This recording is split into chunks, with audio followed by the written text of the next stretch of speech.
Assalamualaikum warahmatullahi wabarakatuh.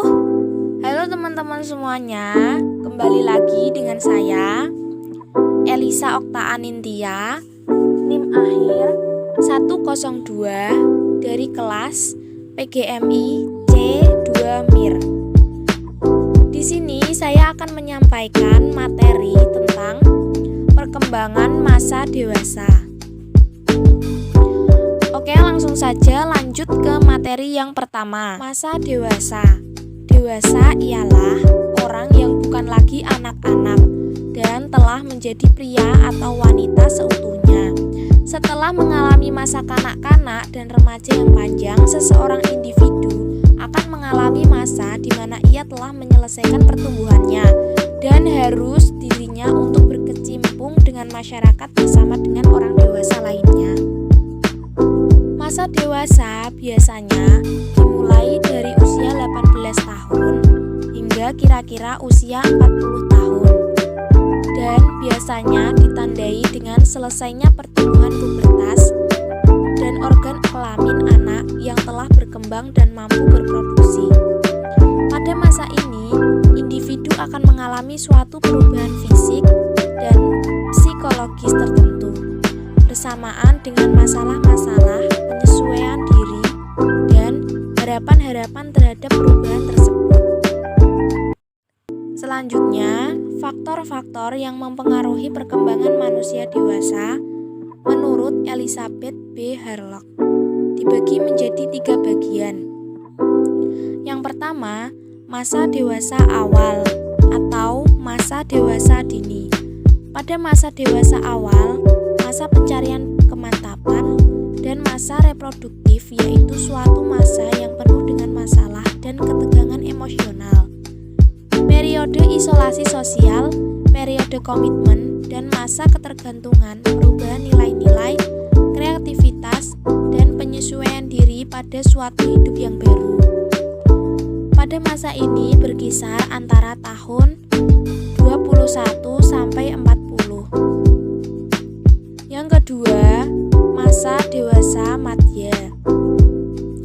Masa dewasa ini berlangsung dari umur 40 sampai 60 tahun.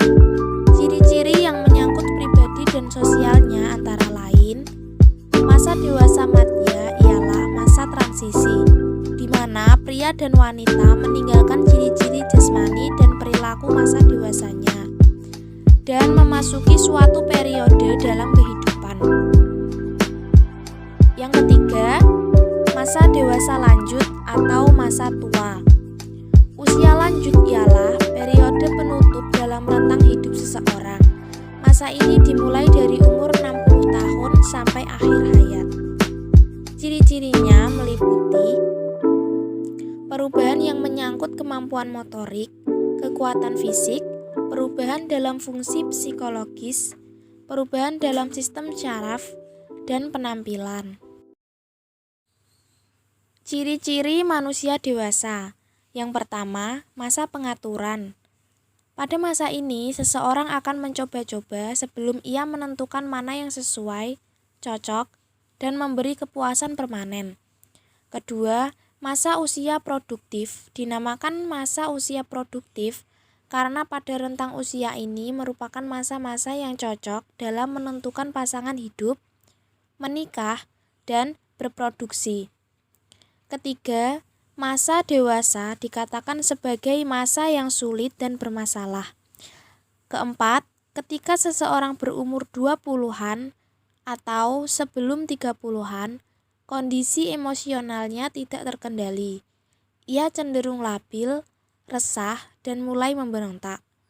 Kelima, masa keterasingan sosial atau masa dewasa dini adalah masa di mana seseorang mengalami krisis isolasi atau ia terisolasi atau terasingkan dari kelompok sosial. Keenam, masa komitmen. Pada masa ini, setiap individu mulai sadar akan pentingnya sebuah komitmen. Ketujuh, masa ketergantungan pada awal masa dewasa dini sampai akhir usia 20-an. seseorang masih punya ketergantungan pada orang tua atau organisasi yang mengikatnya. Kedelapan, masa perubahan nilai-nilai yang dimiliki seseorang ketika ia berada dalam masa dewasa dini berubah karena pengalaman dan hubungan sosialnya semakin meluas. 9.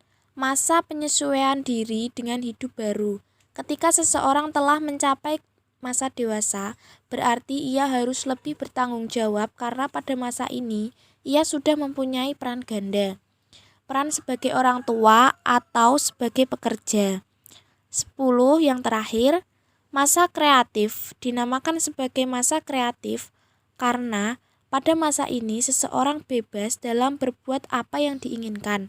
Namun, kreativitas tergantung pada minat, potensi, dan kesempatan. Karakter pada orang dewasa sudah terbentuk sejak anak-anak dan remaja. Pendidikan karakter melalui model-model pembelajaran belum tentu efektif terlaksana. Pendidikan karakter orang dewasa yang sesuai adalah melalui peningkatan kesadaran untuk berperilaku positif dan evaluasi diri atau self-evaluation. Pendidikan karakter pada masa dewasa lebih efektif jika muncul dari kesadaran dirinya sendiri, bukan pengaruh dari orang lain.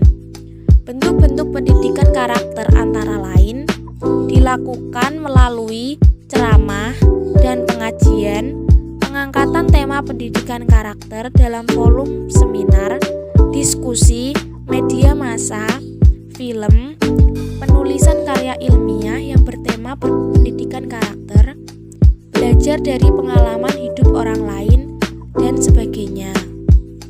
Demikianlah materi yang dapat saya sampaikan, kurang lebihnya mohon maaf. Sekian dan terima kasih. Wabillahi taufiq wal hidayah. Wassalamualaikum warahmatullahi wabarakatuh.